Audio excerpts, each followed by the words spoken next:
Well, good morning, everyone. My name is Ian Houston. I'm the Executive Director of the American Foreign Service Association. We'd particularly like to welcome you out on this wet morning. Thank you very much for being here. I think that the weather has prevented some from making it here, but we appreciate certainly their intent to be here, but very much appreciate all of you bearing the weather and being here.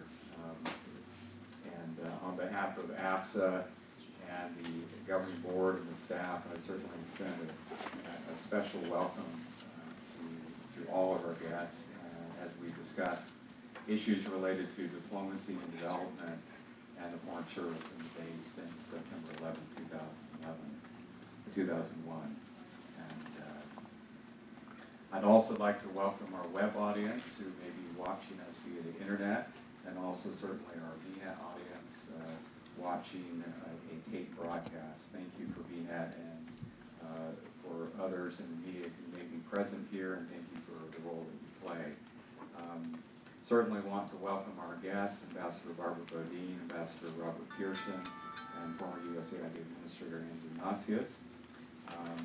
I think it is perhaps fitting to note here as we gather for this conversation that we honor the innocent people of many states and countries and nations that were lost or critically injured on that crisp fall morning 10 years ago. We honor all those individuals, and we pay tribute to them and to public service in any form that was rendered on September 11th and in the days and the years following. And right up, in fact, to today. All those first responders that are out working so hard on behalf of the American people, we thank them, we honor them. And we certainly salute all Americans and the Foreign Service who serve overseas to advance peace and understanding and prosperity around the world. So I would like to observe a moment of silence, if we could, to honor the victims and to honor public service more generally and the sacrifices that public servants make. And please join me in that moment of silence.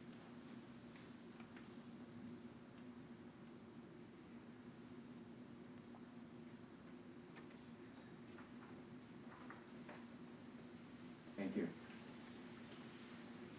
AFSA appreciates the individual donor support of many who are here today, of those who support AFSA's Fund for American Diplomacy, which makes these types of programs possible. We also appreciate the generous corporate support and partnership of Booz Allen Hamilton as we usher in this discussion under the banner of a new program series entitled A New Frontier in Diplomacy and Development, People and Programs. And I would like to publicly recognize Cheryl Steele from Booz Allen, who is with us today, who is focused on the initiatives of Smart Power at Booz Allen Hamilton. Cheryl, thank you for being here. And certainly the other colleagues of Booz Allen who may be present here, we appreciate their support. Finally, for me, I'm very fortunate to have the opportunity to work with Susan Johnson, the elected president of the American Foreign Service Association, who is the presiding officer of AFSA and the chair of our governing board. And Susan's leadership, from my perspective, her energy and her initiative is making an enormous difference for AFSA, and it really is a privilege for me to turn over the podium to Susan. Susan.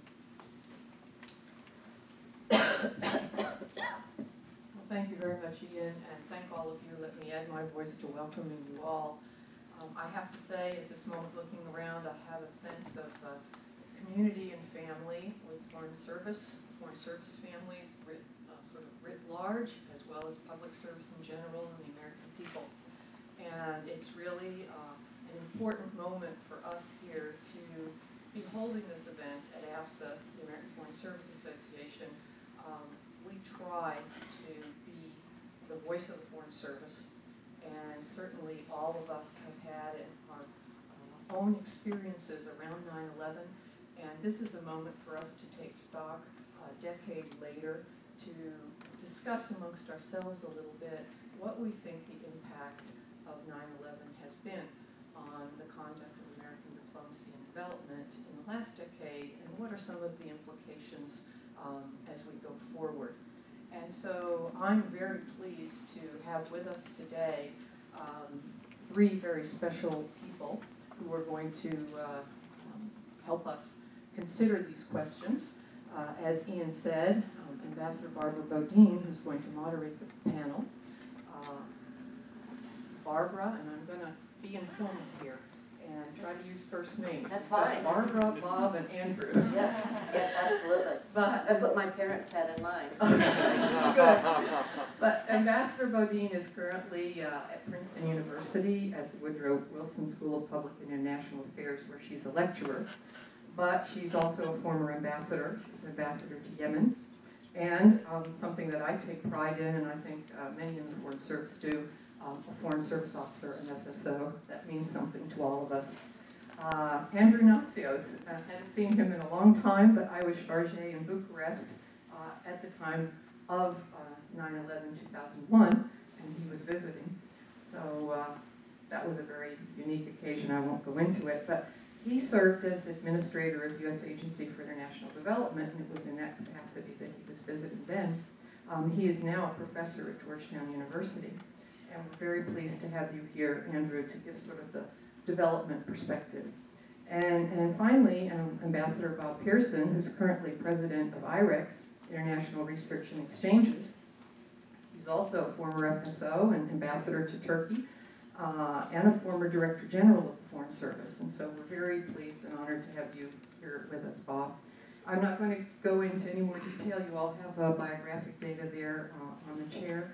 And so without further ado, I'd like to turn this over now to Barbara Bodine to start the program. Thank you very much. And thank you, Susan and Ian, for putting this together, and certainly back to Booz Allen. Apologies. To Booz Allen for having supported this.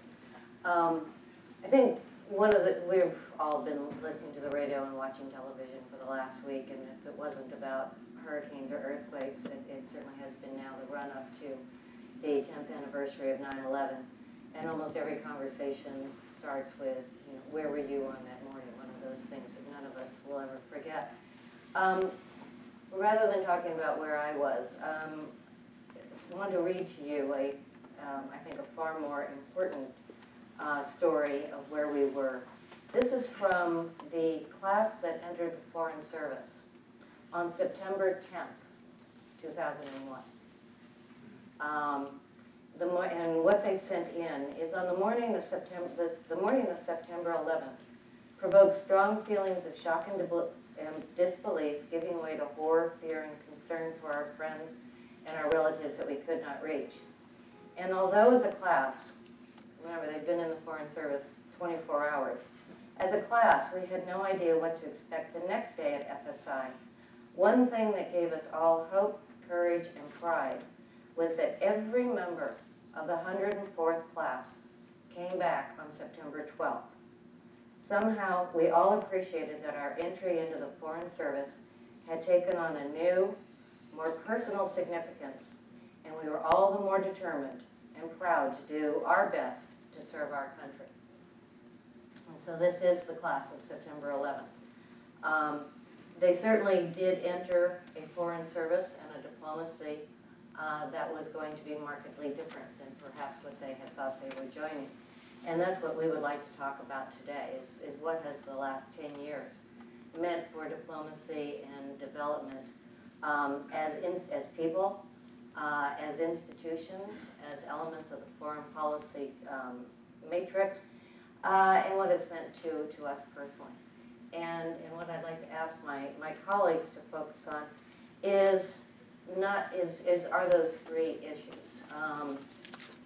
Policy, who is running policy, how is policy balanced, how is policy determined, what has it meant for resources, how has it affected how we are perceived by and how we're able to interact with people abroad, and then going forward, how has it affected our core missions, what core competencies we may need, and the issue of coordination. I think it's very critical that in the meantime, we have had our first quadrennial development Diplomacy and Development Review, which for the first time sought to formalize, institutionalize, and really work through the issues of enhanced coordination.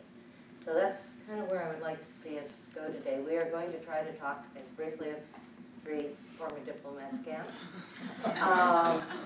particularly 2 who teach. We're now talking 55-minute increments. And I'll open it up for your comments, your questions, and your observations. So with that, I will turn it over to Andrew. Well, let me just sort of put it down at a personal level first and then talk about the implications. I was in Sofia, as you just mentioned. It was a conference that we hold, AID holds every year, of reformers, civil society institutions, reporters, legislators, and ministers who were pushing the reform agenda in the former Eastern Bloc countries. They were always under attack and stress, and by getting them together once a year, we showed that some progress was being made, and it was good for morale. It was also good for exchanging ideas. And our principal speaker, our keynote speaker, was Saakashvili, who was then the Minister of Justice for Georgia, one of the great reformers in Georgia. And I remember he was speaking as the event was taking place, and my staff said, "You need to go upstairs and look at what's happening on TV." And I didn't want to be rude to him and leave in the middle of his 45-minute extemporaneous lecture on Georgian judicial reform, which was actually quite exciting to listen to because of the stuff he had to go through. But I went upstairs. Janet Ballantyne I had brought back from the National Defense University. She's a career officer aide and an old friend of mine, to be the acting deputy until Fred Scheck could be confirmed as the deputy. He was also a career officer, as a matter of fact, at AID, but had gone to retirement. And the first plane went in, and I said it must have been an accident. You didn't, at least I didn't think it was a terrorist attack. When the second went in, I said, not possible, not 2 in the same 2 towers. So I immediately called up Janet, and I said, what the hell's going on? And then the Pentagon took place, and we knew what was going on, that some attack was going on. And a rumor was in Washington, Janet said, that the State Department had been attacked, and there was a car bomb or something, it blew it up. And I said, call up Armitage and ask him what the hell they're going to do, and if it's true. And we couldn't get through because the lines were all shut down. So I said, get everybody out of the building. And she said, well, GSA controls that. I said, I don't really care what GSA controls. Get everyone out of the building because we could be next. It is the Ronald Reagan Trade Center, International Trade Center. The customs services there were there, and we could be next if state's been attacked. And anyway, she did, and she finally talked to Rich and realized that it was just a rumor, thank God, that nothing had happened to state. There were 3 or 4 immediate things that happened in aid. I called in the electronic people, the people who maintain the technology of aid, the information technology, and I said, we don't have the kind of classified documents that state does, or certainly that the agency does, or defense, but we have classified stuff. I don't want our officers and our programs at risk, so I want a new, this is literally 2 weeks after 9/11, I want a new system in place to protect, and we actually got an aid every year thereafter. We had one guy on the staff, career officer, who knew so much about this, and he installed fairly rapidly a system for creating a high level of without damaging the operational capacity of the agency, to protect electronically the information of the agency. The second one took a couple of years, there was a lot of resistance from our partners, was the branding campaign. I said, we're in a different era now, we need to make our programs more visible. They're visible, but no one knows they're associated with the U.S. government. The NGOs and contractors and universities don't like to advertise the United States in this stuff. So we did a whole branding campaign, and we came up with a tagline. We hired a small company. It's very inexpensive, but it was U.S. aid from the American people is new. The logo goes back to the Marshall Plan, but not the tagline. U.S. aid from the American people, red, white, and blue, was from the ad firm. We tested it in the field. They actually wanted to put the American flag and everything, and I'm a patriot, I'm a former military officer, and I love the flag, but it was very interesting, the effect of the flag around the world was seen as a military symbol. And so I said, I don't see it as a military symbol. I find it's offensive that that's the case, but I cannot change that. And so we decided to go with the USA from the American people. We tested this in West Bank and Gaza, for example. We said, how many Palestinians know we have an aid program? 5%. 5%. in a general poll.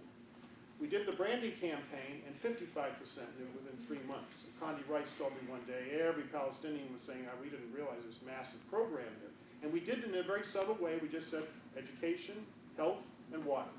That's what it was.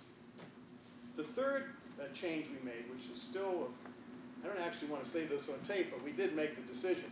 I said we have probably 1,500 major NGOs, contractors, universities that work with us. Johns Hopkins, for example, gets huge amounts of money from it in the public health school.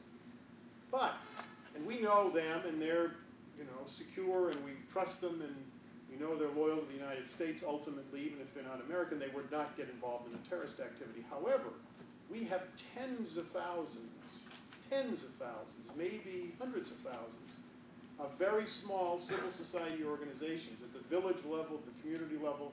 We don't even have a list of them. We didn't maintain lists. It's too expensive to do that.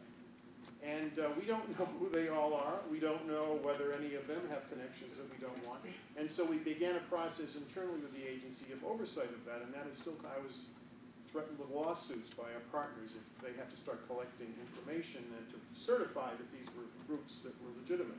It has constrained agency operations, but I said if we're on the front page of the Washington Post as having given even $1 to some group that participated in some remote way with any of these groups, then you know what's going to happen to the aid program and to state and AID and the White House if this happens. So that was the third. There are other changes too, but those were what I thought immediately. The last thing I'd like to say is we had a major cut in state, CIA, AID, and defense, major cut in the 1990s. And it was catastrophic. We were not prepared for 9/11 because of the cuts in the 90s. And it was cut by both parties in Congress because they thought we didn't face any real threats. Well, of course, we were wrong. We could have seen the writing on the wall. The intelligence was there. We just were sort of ignoring the severity of the threat that we face. No one can say we don't face threats now. And I think the notion that some people argue we can delegate this to the private, we started a whole public-private partnership program, and I believe in public-private partnership. You can't delegate American foreign policy to the states or to municipalities or to the private sector. Ultimately, you need to have the 3 Ds, and I might add another. It's not just 3 Ds. It's DDI. It's the intelligence community too. We need to have a robust set of institutions that carry out broadly defined American foreign policy, and part of that is the development program. And we can't do that with no people. And the discussion about major cuts in the career service after we try to rebuild the foreign service, I think is a disastrous trend on Capitol Hill. I'm troubled by what I'm seeing. I know it's not just here. It's not just in Aiden State. It's also in DOD. I've been in meetings where they're talking about much more massive cuts in DOD. This is going to have consequences for this country. It's very short-sighted, and you can't repair the damage over the short term if it's done. So I, as a Republican, think we should reconsider this, and because we're going to pay the price later on if these cuts are made. Great, thank you, Barbara, and great to be here, and great to actually have a chance to talk to you this morning. 2 of my esteemed predecessors are with us today, Ambassador Skip Ganeen and Ambassador Tony Quinn, who are previous DGs themselves, so I'm looking forward to their comments when the time comes. In order to give you as much time as possible for questions and comments, I'm going to collapse everything I'm going to say into as brief a span as possible, with an eye on Barbara and her right hand. So I do want to just mention personally, because I think that day went from professional to personal in the snap of a finger. And everybody felt it at that level. My wife and I were in the Remington Hotel 2 blocks from here. Our son was in New York. We called him to see what was going on. He was working downtown. He was okay. While we were chatting, this enormous explosion sound from the river came to us. So we knew that Washington was under attack. We both decided to walk over to the State Department to volunteer for something. And as we got to the building, everybody was coming to my bureau, the EUR bureau, relocated in the home of Beth Jones, our assistant secretary, who collected all of the personal telephone and emails from everyone so that they could operate a communication system outside the State Department if that were for any reason to fail. The sense of bonding was so overwhelming that it was almost a positive. I don't know quite how to explain that to you, but if you had that sense, then you know what I'm talking about.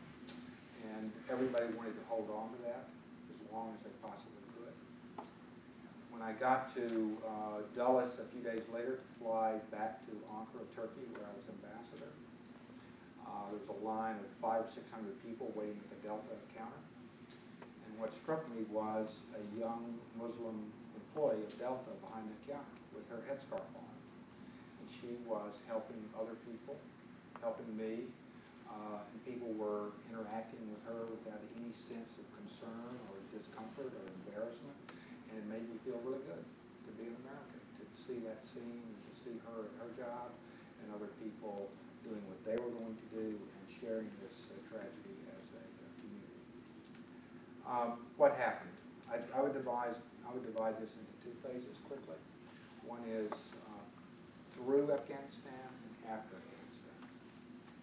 I think the enormous goodwill that came to the United States carried us all through Afghanistan.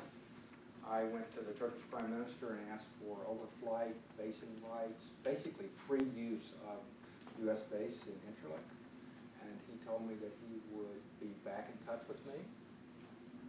And I'm on the way home 15 minutes later when his office calls and says that Turkey agrees. And that sense of collective purpose was enormously good and positive. And after Afghanistan, when the attention turned to Iraq, the circumstances changed dramatically. NEA's excellent analysis of the difficulties that the U.S. would face in Iraq was ignored. Attempts by professional Foreign Service officers to make a difference in Iraq were pushed aside. And no amount of reasonable discussion seemed to make a difference. I asked my boss, Colin Powell, what he wanted me to do, and he said, do what you're asked to do. And that's what I did. The loss of support around the world had an enormous impact on American diplomacy. On the positive side, a lot of good and wonderful young people came in. I talked to a girl who was in Madrid, in a bar, on the morning of 9/11, and she turned to her colleague and said, I'm going to do something about this. And that young woman became a Foreign Service officer. And those stories I could repeat as DG for in a number of cases, but that was the spirit that prevailed. Turning very quickly to what do we do, I would say, what have we done? Collaboration, as Andrew has pointed out. Collaboration with our development colleagues, collaboration with our military colleagues is essential, and that means some consolidation of tasking that we have never done before.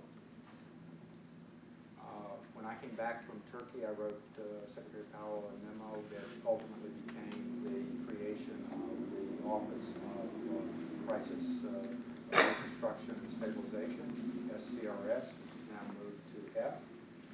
But I will be provocative here today and say that perhaps that function has to become solely the responsibility of an undersecretary at some point in order to be able to coordinate effectively with the administrator, with the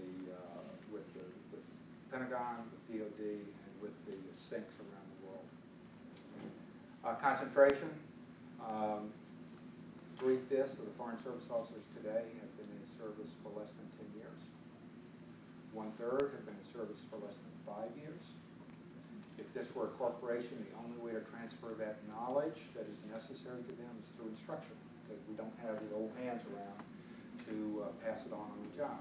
So a much greater emphasis on training and professional development.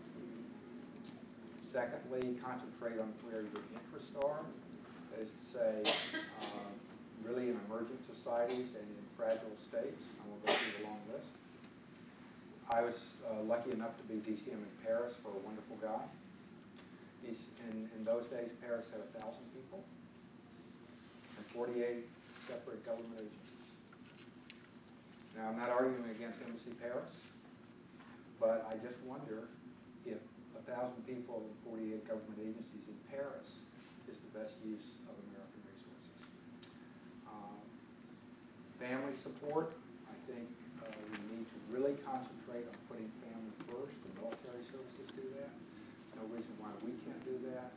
We've made some important steps toward that, but I think that 9/11 emphasized the importance of families. And by this, I don't just mean couples or married or with significant others, but also I mean the families of singles, their parents, their loved ones, the support they need, because singles now comprise about 30% of the foreign service, I understand. And then I'll have a couple of things to say at the end really about maybe looking forward, but those are the things that I think have impacted us in the last 10 years, and those are the things that come to my mind at least as current priorities we ought to be thinking about. So thank you. Thank you. Again, this is supposed to be a conversation and a dialogue, not a panel discussion. So I'd like to sort of pick up on something that Andrew said when you had to go out and rebrand UC. And this was that unfortunately the flag had become synonymous with our military, and not necessarily in a positive way. And I think this is one of the issues that has been talked about a great deal over the last 10 years, either in a 9/11 context or otherwise, is that our response to 9/11, despite the outpouring of support from around the world, people in France, we are all Americans, which happened now probably once in history. And a lot of support. I know that, on 9/11, I was getting phone calls from Yemeni friends who were calling to tell me how devastated and upset that they were. That whole perception has changed over the years, and I think that we all recognize that. There has been a creeping militarization of policy. In some of the earlier years, it was almost I believe it was probably a conscious policy to move development work over to the military, to the extent that there was a recognition of diplomacy at all, everything was dealt through the military. And our two agencies were pretty much pushed to the side. And we got into kind of a death spiral of not being given the missions that we had the competency, the expertise in, the people for. And by not being given the missions, we were then not given further resources, which meant that our ability to do further missions was thereby affected. And we kind of ended up on this fewer people getting fewer resources until at a certain point. I think our ability to respond to some of these crises was very, very much affected. The interesting thing about the militarization of policy, and I very much appreciate your views on this, is that it wasn't really led by the military. And in many ways, the military is, and DOD, starting with Secretary Gates, has been the agency that was pushing the hardest and the most vocal to have the civilian partners revitalized, refunded, and restaffed. And this kind of gets a little bit to Director Natsios' comment on if we then defund us again in this current budget crisis, are we putting ourselves back in the position where we're not going to be able to respond at all? But I'd be interested in your views on this cycle of kind of militarized, then trying to get into the 3Ds, and now this sense that we may lose that initiative, and what is that going to do, to expand on your points, on our ability to deal with the fragile states and the emerging states, not the post-conflict situation, but the pre-conflict situation, where maybe the military is not the right tool, but what if we deny ourselves the tools to preempt the threats as opposed to respond to the threats? Well, my immediate answer would be that part of this, which is not in the conversation thus far, is our proving that we can do it. Mm-hmm. Okay? And so there's a lot of conversation about why are they doing it, and why is the Congress giving them the money, but there's very little conversation about can we prove we can do it? And I think that that's critical. So if I could hear a little more in the crowd, that kind of talk, I think it would make an enormous difference. And I think that the other piece is better syncing between state and AID about policy, direction, and management. It always struck me as being relatively simple to let people who are good at something continue doing that and not volunteer to do that for them. And so I've never quite understood why state and AID couldn't collaborate more closely. Be simple with things. Why not have an AID officer be the head of an economics section in the embassy? Why not have an economics officer be the #2 in the AID mission? Why not have some affirmative collaboration?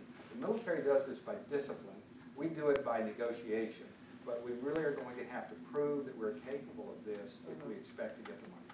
That's one of, I guess, my underlying concern. Particularly, I think you said that 3/5 of the Foreign Service have been in for less than 10 years. Right.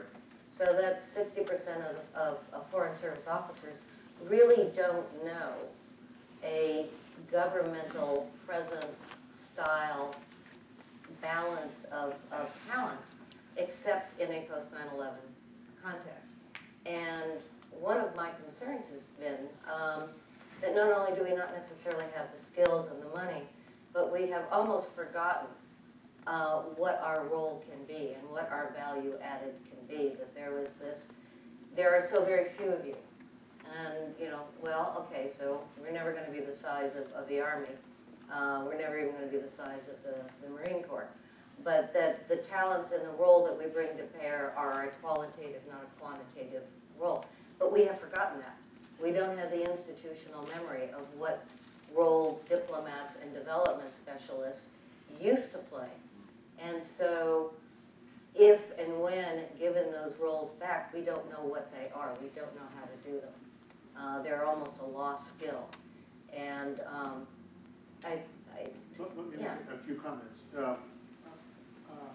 I think, Bob, that the notion of state and aid and DOD talking, planning together is one thing. I think exchanging personnel, having people, we have now military officers in AID, which we didn't have before, which I started. I created an Office of Military Affairs, a lot of controversy. And the aid community, the Europeans said I was militarizing AID. I said, they're involved in wars. We've got huge amounts of money in these, in AID, we need to talk to these guys. And I think it was the best thing. The Europeans, by the way, have now established their own Office of Military Affairs in their aid agencies, so they don't criticize it anymore. They criticize it early on. But I think the notion that the personnel are all interchangeable is not a good idea, and I'll tell you why. When Raj Shah was announced, the announcement that was made was Raj Shah's job is to improve the relations between the United States and developing countries. That's utter nonsense. That's not the AID mission. That's the State Department's mission. AID's mission is to help transform these countries internally with their cooperation. And that requires actually going head-to-head with them. Now, that doesn't mean state doesn't go head-to-head, but state's job, principally, is to defend and represent the interests of the United States. That is not AID's role. Do we represent the best of America? I think we do. I think all of our foreign aid agencies, foreign policy agencies do that. But I had a young lady who was an economics officer in state in one of the African missions. And she said, they're telling me now, she's a State Department Foreign Service, a master's degree from Yale in economics, very bright lady.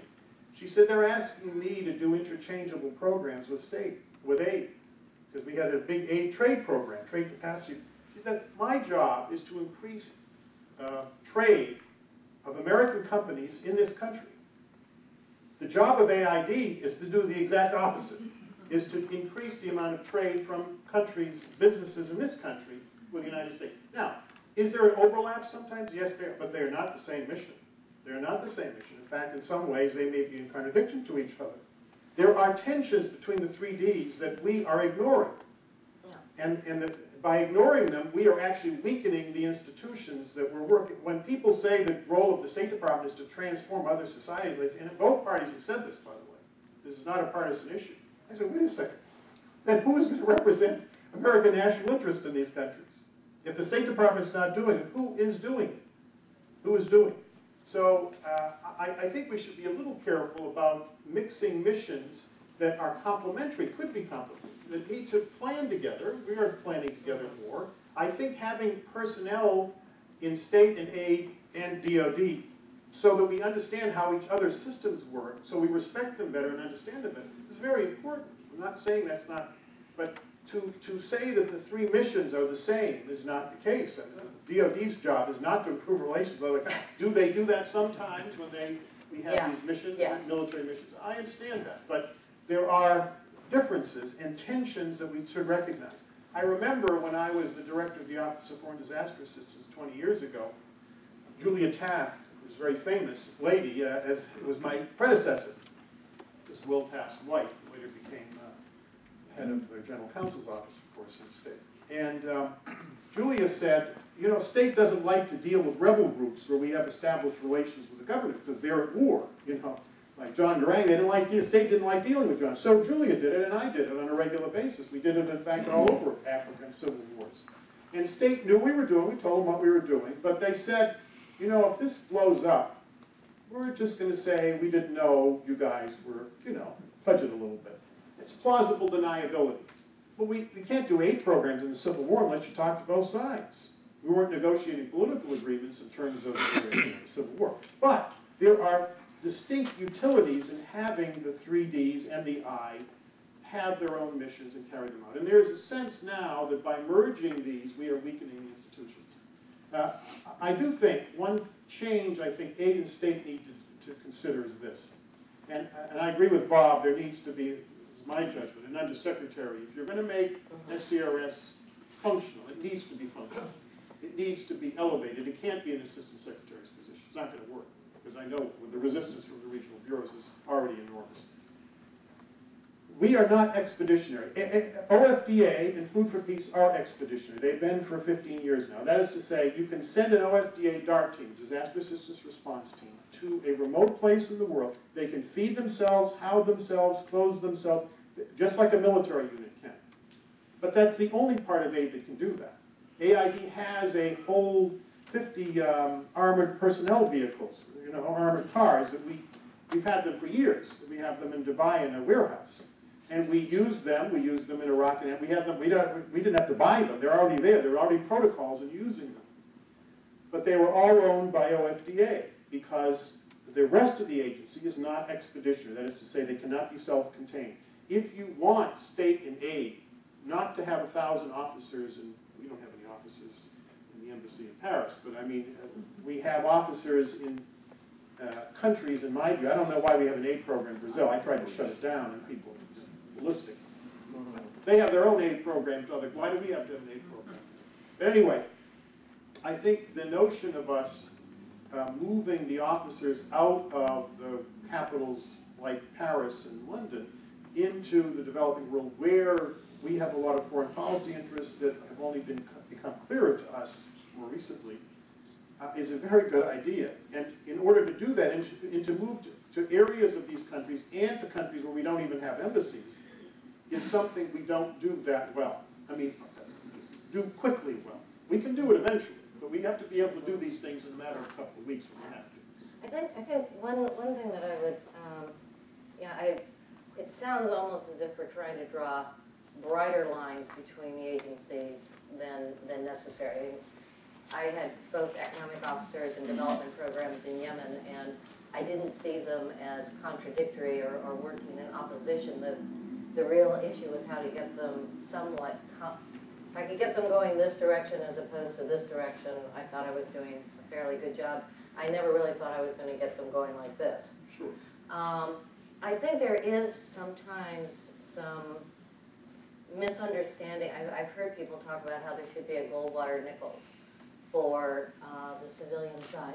And it's generally talked about as if they're going to meld us all into one pot, and then we would move from one, all civilian agencies are interchangeable, and I don't think anybody thinks that that's practical. It's also not a good understanding of what Goldwater-Nichols did with the military. Even though it did increase, joint tours and collaboration and coordination, the Army is still the Army, the Navy is still the Navy, the Air Force is still the Air Force, and the Marines are certainly still the Marines.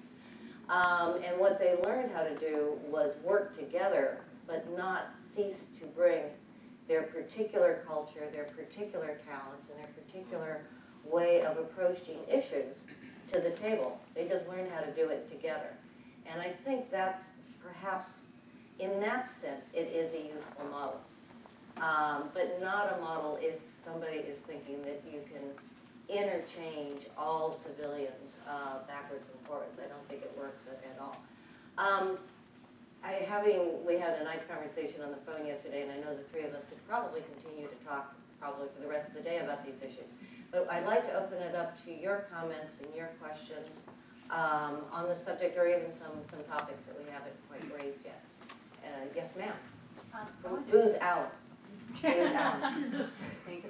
I wanted to pick up on the element of sort of the relative influx of staff into both organizations recently. I remember I'm a former Foreign Service officer myself, and remember when I came in, I was blessed in going to a large mission where, as a first tour junior officer, I had a robust political and economic section. So even as a consular officer, I could go up, I could talk to officers who had served there, I could write cables, I could get an apprenticeship of what it meant to be a Foreign Service officer.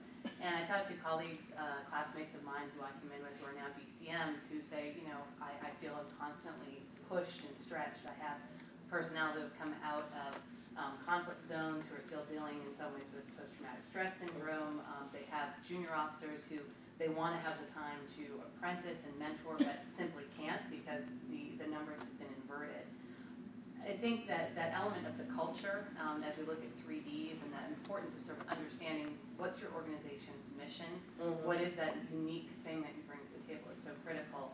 How do we try and square the circle, especially at a time when money is down, the ability to sort of take people out from the field and back into training is hard, the ability to offer training is hard. I mean, are there thoughts based on your experiences of kind of what worked well and how that can try and get institutionalized in a way that it's not at present? Well, I have my answer, which of course is absolutely correct. But other people do have different opinions.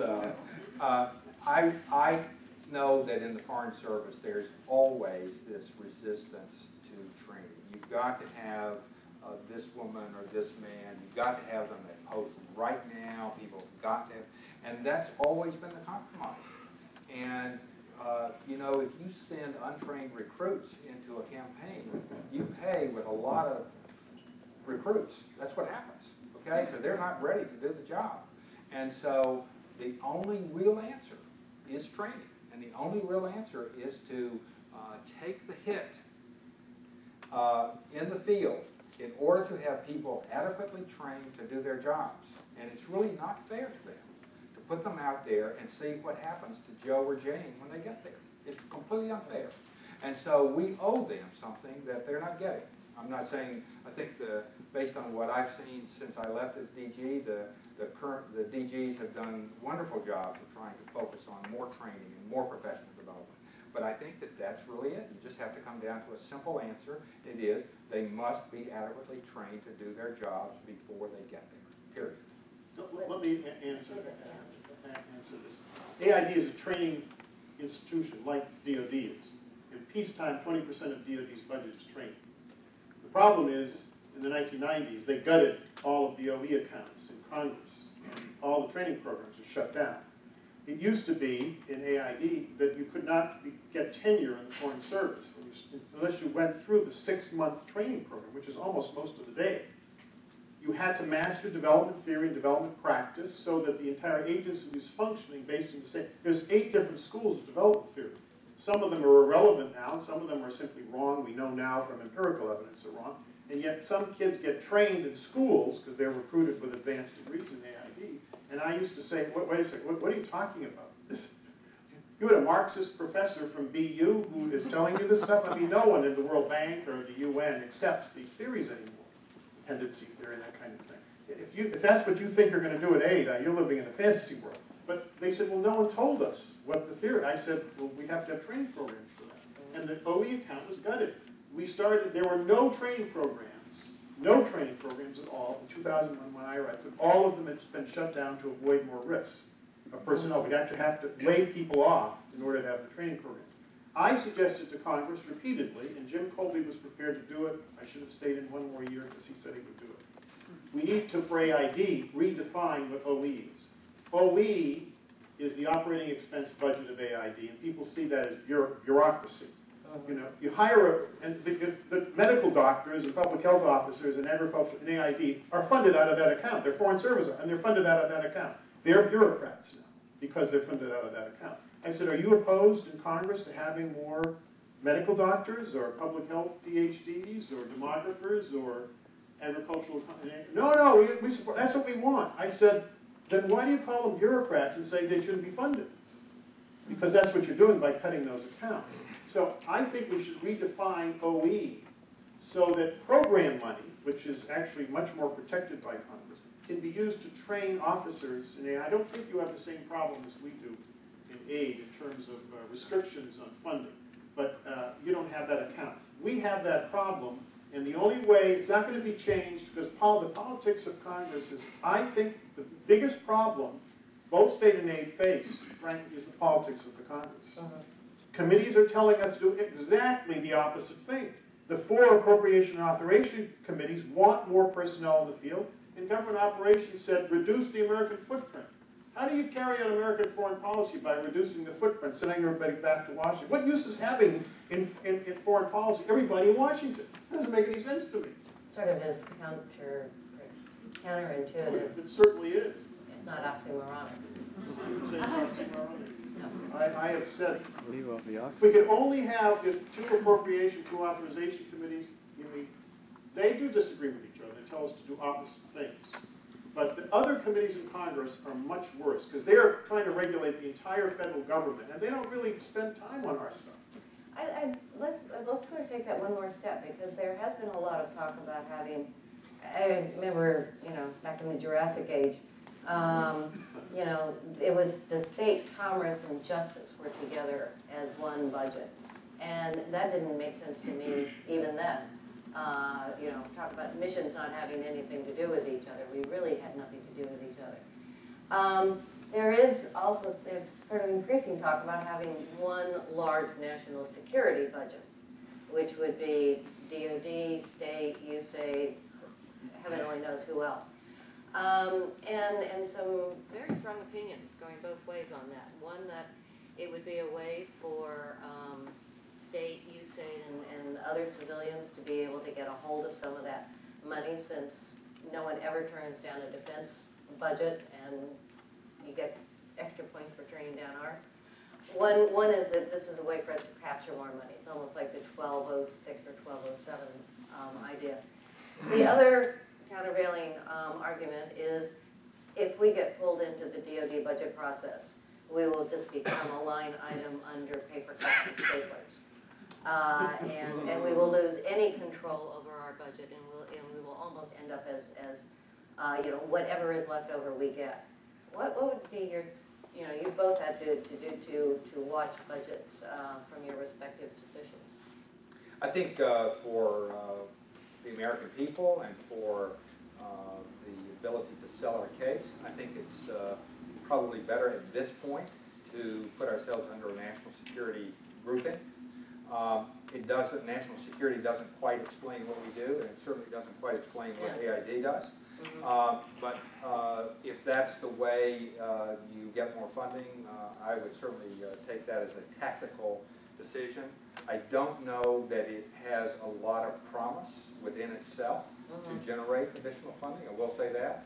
I think that the State Department is not likely anytime soon to get the kind of generous funding it has, short of another crisis. And that seems to be the only thing that drives real increases in state funding, is some collapse somewhere that causes people to wake up and decide that it's time to fund diplomacy. We had our budget go up, the foreign aid budget, almost triple in the Bush presidency. It was the largest increase since Harry Truman, proportionate to the size of the budget. It went up from just about 10 billion to 28 billion. Some of that was Iraq and Afghanistan, but even if you take that out, it went up 150%.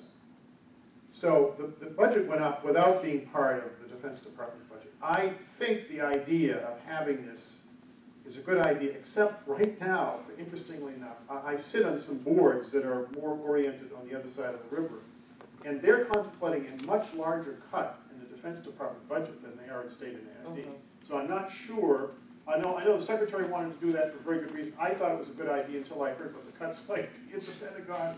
I hope we don't have those kind of cuts at AID state. Yeah. It's remarkable to think that DOD might be hiding under us if there was a joint budget.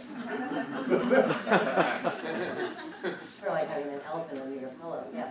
Yeah, hi, Pete Curtis, I'm with the Foreign Commercial Service, and your question made me think about another issue. Of course, security is huge, but even bigger these days is jobs.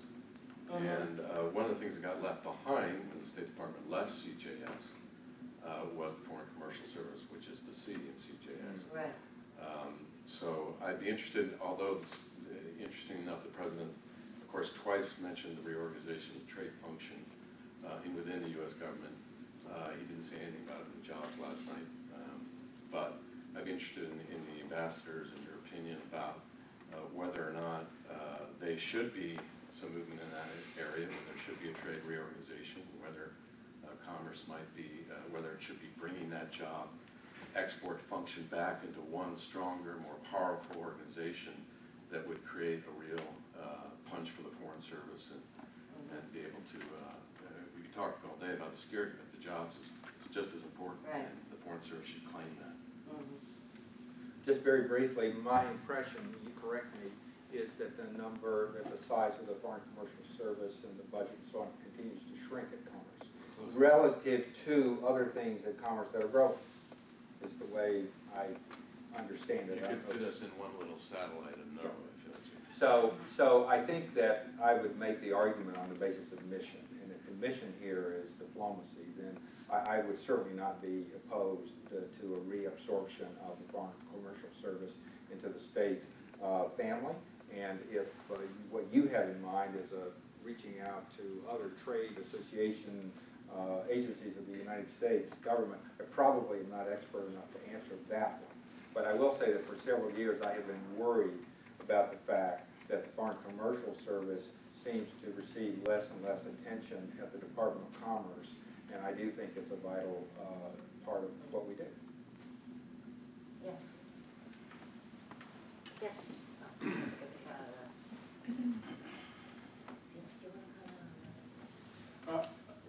Just one comment, interesting comment.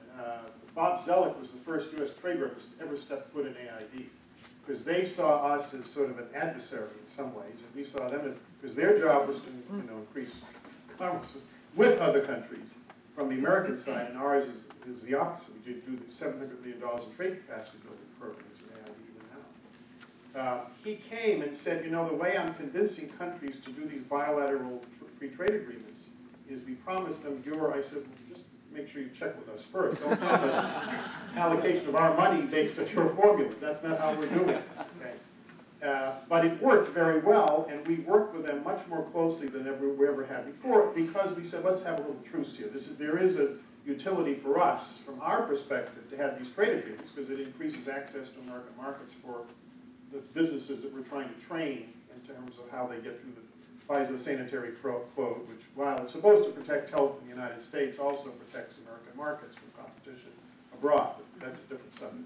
So I think there is a collaboration. I wouldn't want to have these programs transferred out to U.S. Trade Representative's office from AID, because I know what would happen to the programs. I think we're actually kind of talking about moving it the other way. Yeah. We're actually talking about inviting them back in. Right. Yes, go please. Two functions that got a lot of attention at 9/11 within the Foreign Service community was consular and public diplomacy. Yes. 10 years later, would you assess how those two functions have performed? Because I think we still have big problems with both PD and counselor. Counselor in terms of problems the U.S. is not perceived as welcoming of foreigners still, 10 years later. And PD, everybody speaks the rhetoric, but there's still not the funding and the policy and leadership needed by that function. Let me just sort of one point on that, because having worked in the academic world for most of the last 10 years, I was always amazed and very pleased with the number of young students who wanted to come into the Foreign Service, despite all of the hits that we take in the media, despite all of the problems that we've got, the quality of people who wanted to come into diplomacy. My current university has a much stronger development program, and so I'm seeing those who want to go to USAID.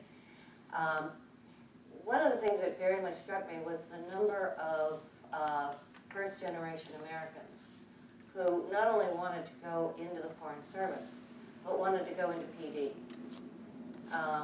Almost overwhelmingly wanted to go into PD. They really saw this as some place where they could bring a particular contribution and really work on knitting together better, not just at the governmental level, but at the people level. It is, I think, the round robin at the top, the revolving door at the top of public diplomacy, has been particularly damaging to what most people in most embassies, certainly when I was overseas, the PD officer was a critical player. I mean, that was the person through which I could see what was going on sort of below the level that I might be operating at. It's a question of money, it's a question of focus, but it's not, I think importantly, it's not a question of interest to those coming into the Foreign Service. Just a quick comment there. I think that the consular service has been able to recruit a lot of new people. I think that it's been able to modernize, get a lot of new equipment, install new systems. And in that sense, I think that as a service, my impression is that they have been able to get some of the resources that they feel they really need. They're always the front line of defense. They're always the first to be criticized. I remember in Paris the frustration of my consul general over not being able to get information on people that he worried about who applied for visas. And the agencies would not provide us with the information we required. We paid the price for that. So I think that the consular service really is to be greatly admired for its professionalism. And I think that it's not in the same danger today it's not in the same danger it was in 2001. On public diplomacy, the best public diplomacy is a good policy. And so public diplomacy took some hits when that was very difficult to explain. And I think that the function will grow as the policy develops and the U.S. sort of reformulates its place in the world. But I do think, from my knowledge of the people who are coming into the cone, that we're getting some extremely bright people. One young woman I know was a published playwright in South Africa and the United States, and she came into the Foreign Service as a public diplomacy officer because she wanted to devote her life to public service. So I think those people are out there, they're coming in, and again, I think we're on the right track. But I think there's a segue that I'd like to pull up, and I mentioned it very briefly in the opening. And this is a question of how do we interact with not just governments but foreign societies. How do we interact with the rest of the world? And some of this is, as you mentioned, consular. We're not giving visas because we don't want foreigners in here. PD officers who are put behind walls as opposed to being out where they can interact. And I think that this is one of the issues that I certainly heard talked about amongst many people who either were in the Foreign Service, working abroad, or recently retired, is that we have gotten ourselves so protected in a post 9/11 world. I went back to visit Yemen a couple of times, and it's like breaking into a maximum security prison. You know, and I was there for you. I only got in one time because one of the guards recognized me. Yeah, he had my photograph in his pocket. And I don't know why. I just don't go there. Sorry about that. That was a good investor. But I think that this is a question that if we're talking about diplomacy and development in the post 9/11 world, I think we need to also just get down to this very basic issue of how are we presenting ourselves, how are we interacting, and have we sort of taken security, gone from risk management, which I think we're all aware of and comfortable with, to a risk aversion that makes it almost impossible for some development people to get out to the field and deal with who they want to deal with. It makes it difficult for diplomats, certainly public diplomacy, but anyone else. And are we getting to the point that, you know, we might as well just stay in Washington if you're going to have us behind such walls, so restricted in our movement, so restricted in what we can do, that we're not having any interaction with where we are. You might as well phone it in from DC. And so I'd be interested and I notice there's a number of people who seem to be younger officers or wannabe officers, and how this sort of looks to you when you're considering this as a career. Let me just add, I wrote an article in 2006, which wasn't widely read. It was in the Weekly Standard, the neoconservative, so a lot of people didn't read it. This audience, maybe. But it's called Embassy Fortress America Abroad. And it was circulated in the development community. People don't understand the reason AID has gone to more contractors and NGOs and universities to do work is they don't have these security restrictions. And if you're dealing with civil society organizations and parliamentarians and ministers, and they look at these walls and all this security, they get scared by it. They don't even want to go through because they get scared. They're not sure they could come out again. And it's really intimidating. I don't like going through all those walls. I don't either. And I have to say, several senior people, including friends, got upset in the department when I wrote this. And they said, well, why you... I didn't blame anyone. I actually said Powell, and this is in 2006, that Secretary Rice tried to change this. I didn't blame anyone. But you know who did this? It was the overreaction of the Congress, once again, and it was not the 4 committees. It was the Government Operations Committee that passed the Embassy Security Act. The notion that we have to have a special commission whenever someone gets killed, I think it's nuts, frankly. If the military did that, there'd be no point in having a military. We are in a dangerous business in the world. We didn't have this during the Cold War. There were the commissions every time someone got killed during the Cold War. I mean, the military gives awards to people for bravery and courage. I started doing this at aid, and someone said, well, that's what the military does. I said, well, we're officers too, even though they have uniforms on, whether it's state or aid. And Powell started doing that too. When someone gave up their life for their country as an officer, of the Foreign Service officer, and aiders, you know, I think we need a little bit more emphasis on honoring of people. You know, the plaque downstairs in state, I think it's a very important thing. I think there needs to be more focus on it, but it needs to be an understanding in Congress. We cannot avoid risk. We're going to carry out American foreign policy.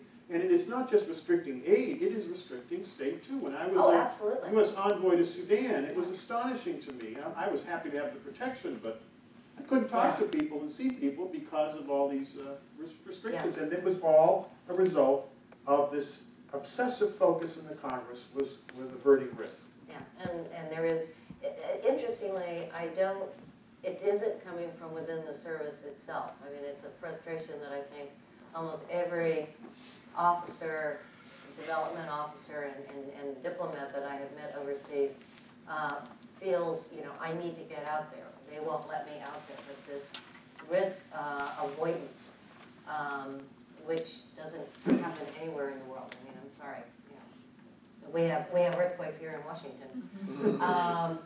It is unfortunate, and I think it's probably one of the more damaging legacies. You've had your hand up a couple of times.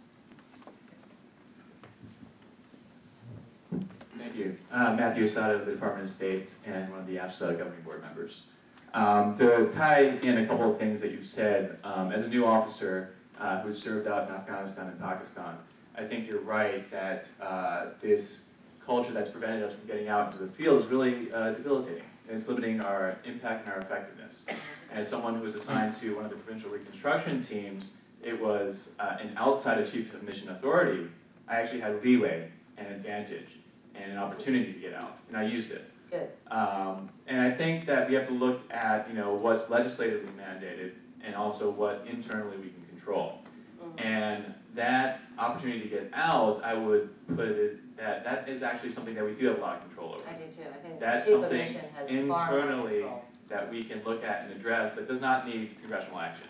And so I think what we need to look at is, again, as one of our newer officers, to look to our senior leadership to make those decisions and to take those risks and to be willing to let people go out there and do their jobs.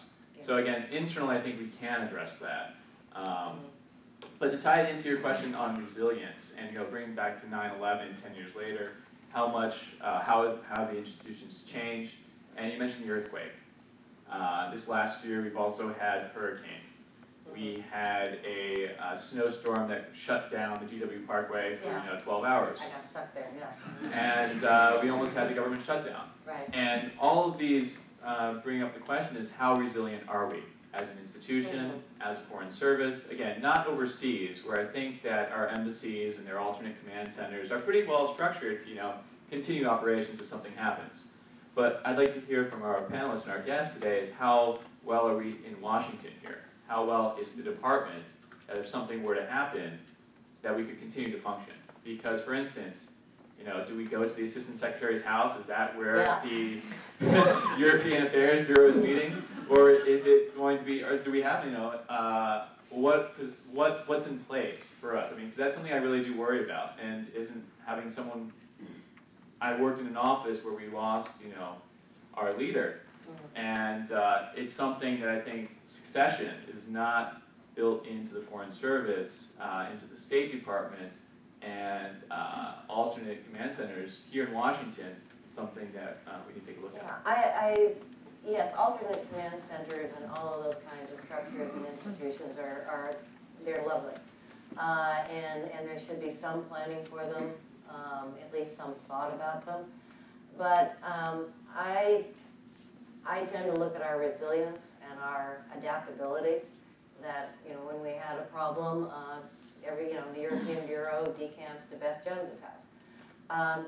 One of the problems with getting yourself too locked into formal structures and alternate command sites and everything else is that they generally don't work at the time of the crisis either. You have to, and what having been through a number of posts where things happen, what I've always found remarkable about the people who are drawn to development work and diplomacy is that we are very innovative and we're very adaptable. And this is something that we should, think through what you might do, but don't get yourself, oh my God, I don't have an alternate command center, therefore I can't function. No, how would I adapt in this kind of situation? Where could we move to? What do we do? And I think if you start kind of relying a little bit more on your own walking alternative command center, as opposed to looking to somebody to build you one, that's where your real strength lies. There is actually a federal plan. We've practiced it. We had exercises out. So there's a plan to do it if a terrible incident takes place, similar to 9/11 in the city. God help us if that happens. The plan is not designed for natural disasters. It's designed for an incident in the city. Whether it's a domestic terrorist or an international incident, it doesn't make any difference. If it shuts the city down, there is a plan. There is no plan for intermediate, like a severe storm or something like that, or an earthquake. We do have risks of earthquake now, we now know. If we had an earthquake on the level of what California's had or what Haiti had, for example, I don't know if even people have contemplated in the command center in the federal government that put this whole thing, we had to go through these things. We had a whole day of exercises where the whole aid and state would move out to, we can't even discuss the details, this was classified, where would we move out and all But that assumes that the roads are clear. You know, I mean, that's the problem with these kinds of plans, is that they're perfectly lovely, but they assume that you can actually get to the command center, or that the command center is working. So, you know, they're lovely, they're good, they're nice, but I would think through. I mean, I was in Kuwait when the Iraqis invaded, and we had a lovely emergency action plan, except that half of the people who were on the plan, because it was August, were gone. And so, and the phones weren't working and everything else. We had to sit down and, with no notice, we just had to adapt. We just had to make it up as we went along. So, yes, you need to think about it, you need to be aware of it, but you can't spend a lot of time putting all of your efforts into structures which are themselves vulnerable. I think we have time for one last question. Sir. Oh, I'm sorry, yeah, I was going to say I should give it to our former DG to play. Take two, okay. All right. When you can't choose, take both. Well, I think most of us have been reading the Foreign Service Journal series on this same question, and I noticed particularly in those articles the complaint and the concern over the remoteness of American diplomatic establishments overseas.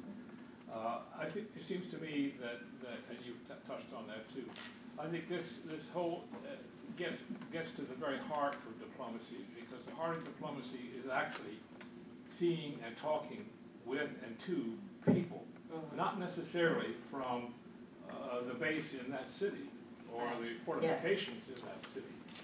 I'm not sure we need any fortifications overseas, and very few of our embassies need perhaps to be there. Certainly not 100 people in Paris. That's shocking. 800 people in Paris is shocking. But a lot of those 800 people could be in other towns and cities and living there part of the time, almost on per diem, and do their job. What do they need? They need some direction, yes. And they need the language, as you pointed out. Huge emphasis on. So what you really have here is a situation in which the American public is served by a diplomatic establishment that is in places where the people we want to talk to are not. And you have the people we are talking to, need to talk to, not necessarily fluent to talk in that language. And so the idea of getting fluent people, articulate in their own language, familiar with the policies, out to the public all over with a minimum of support from within that country is a wholly different way of looking at diplomacy.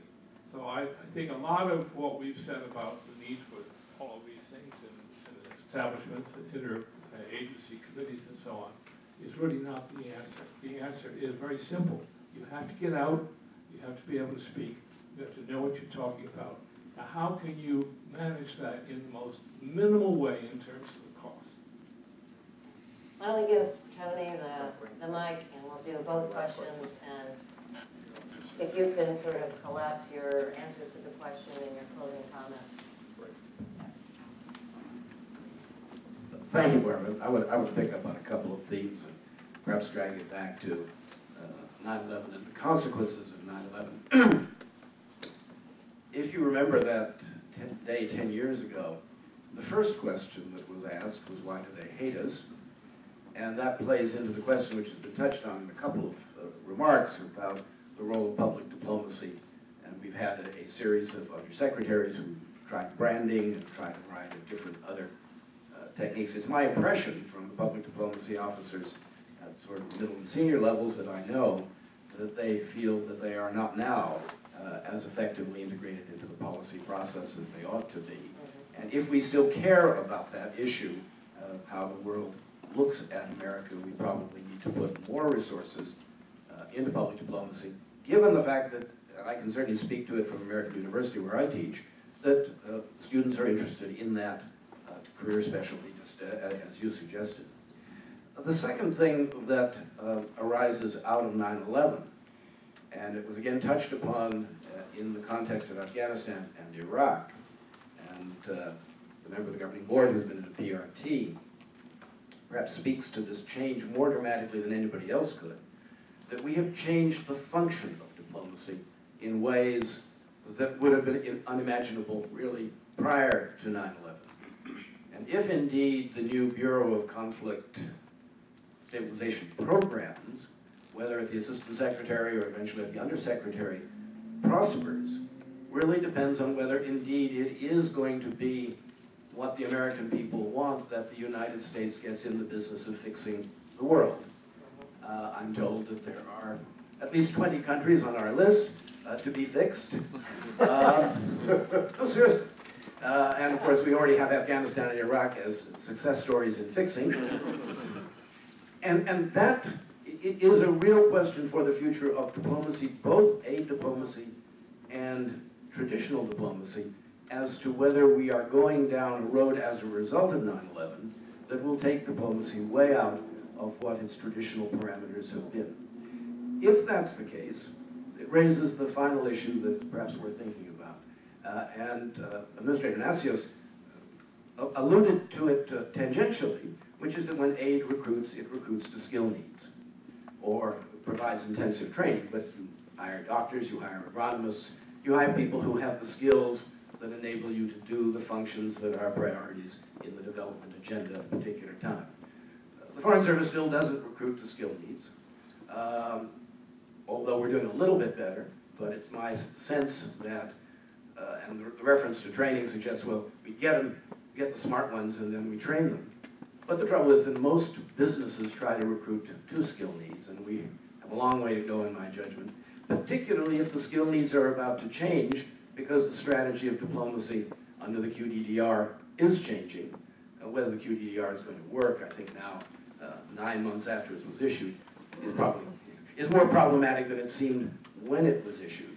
But the issue ought to be out there for us to think about in the context of 21st century diplomacy, as to role, as to mission, as to skill sets, and the question of how you get the right people to do the new jobs that the government, the president may ask the Foreign Service and the foreign services, because we have 4 foreign services, state and aid being the lead ones, but commerce and agriculture, of course, important players in their own way. So I think there's a real agenda ahead, which grows out of our experience and our actions post 9/11.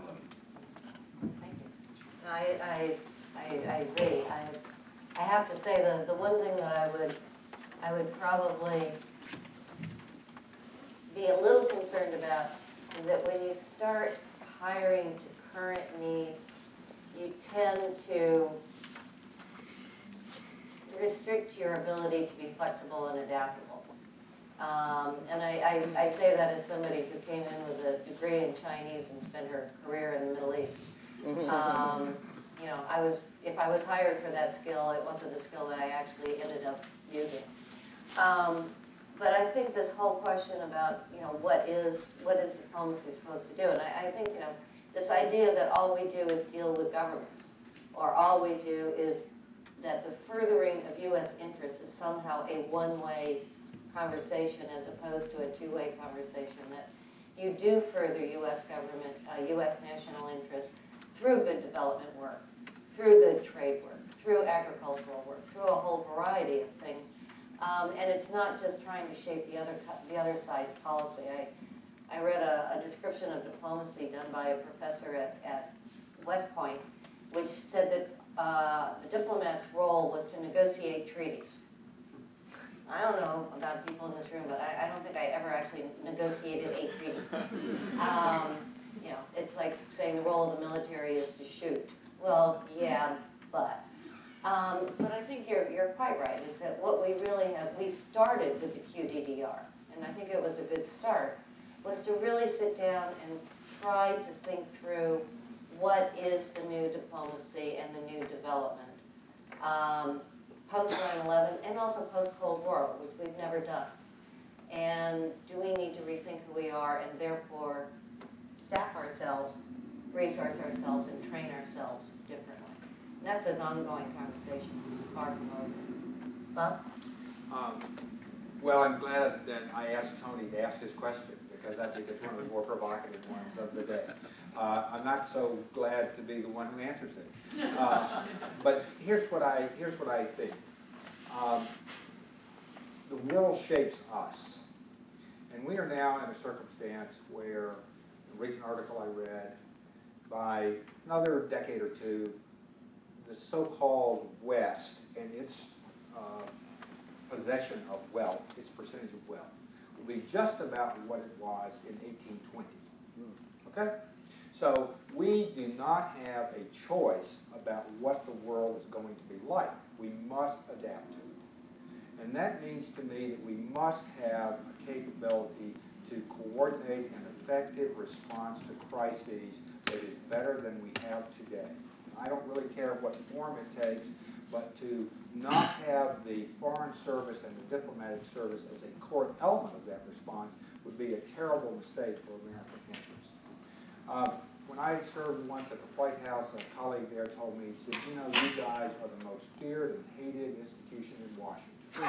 I said, okay, well, thank you very much. I said, why do you say that? He said, because we have all these bright ideas and you look down on them. We have all of these political ambitions and you question them. And we have all of these grand ideas and you said, oh, that's been done before and it didn't work. So there is a place for us, you, to be the institution focused on the long game.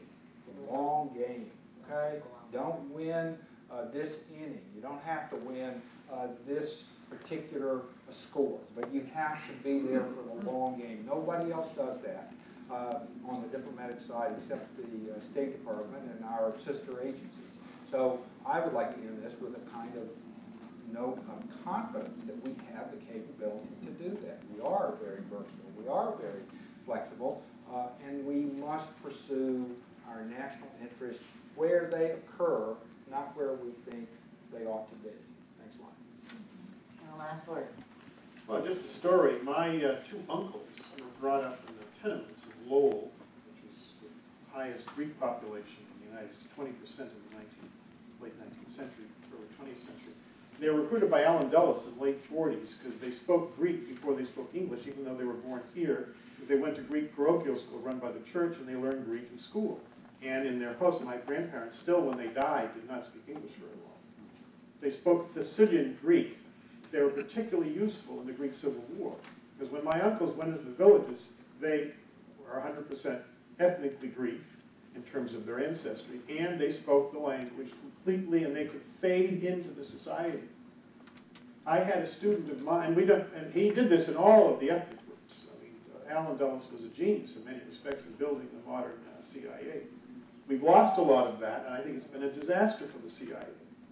I had a student who's half Afghan, his father was Afghan, his mother was American, he's born here, he's American. But he spoke fluent Dari. He used to spend his summers in Afghanistan. He's 26 years old, and he has the cunning and brilliance of a rural Afghan. And he's completely American. He's completely American. I mean, and he has been recruited by one of the contractors to go out, not for AID, for another agency, to go out to rural Afghanistan. And I know what's going to happen. He's going to fade into the society, find out stuff that the rest of us cannot find out.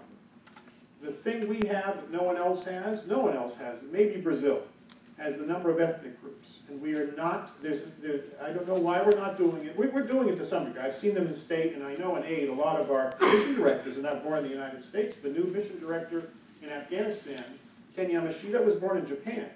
His name is not Kenneth, it's Kenzo. He's a PhD in demography, by the way. He was mission director in Colombia, mission director in Peru. He was a very capable guy. But it's not just, Barbara, that you learn the language. My uncles learned a whole bunch of other languages, because when you learn one more foreign language, I'm told it's easier to learn a bunch of others.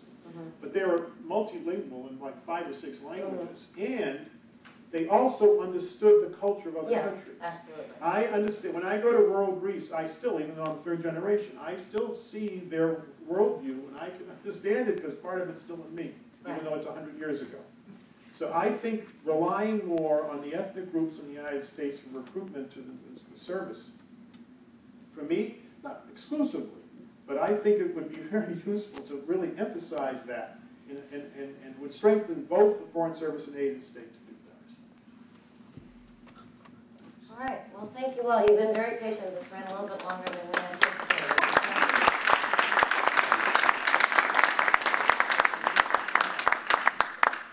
Well, ladies and gentlemen, I did want to also thank our panelists very much for their insights, which was very much a fascinating conversation. I think you'll all agree. I'm also very happy that we captured this on tape. And AFSA as an organization has a real obligation to preserve diplomatic history and to create a better understanding of what our diplomats do and the sacrifices they make. And along those lines, for those who are watching online, we did have several viewers online, AFSA does have a book called Inside a U.S. Embassy that is very popular with students and younger audiences that are interested in the Foreign Service career and how a AID mission or an embassy functions overseas. This is, you can find it online via our website, but a terrific book, both for American University, Princeton, and Georgetown, all over the country. This is a very popular book. And then I would commend your attention to the most recent issue of the Foreign Service Journal. There are many poignant, very poignant reflections on 9/11 through the lens of the Foreign Service, but through human beings and families who really suffered through that difficult time. And after all, again, I finish where I started.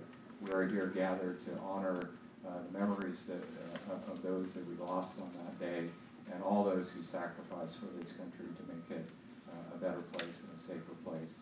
Thank you for our panelists. Thank you for being here. Have a wonderful day.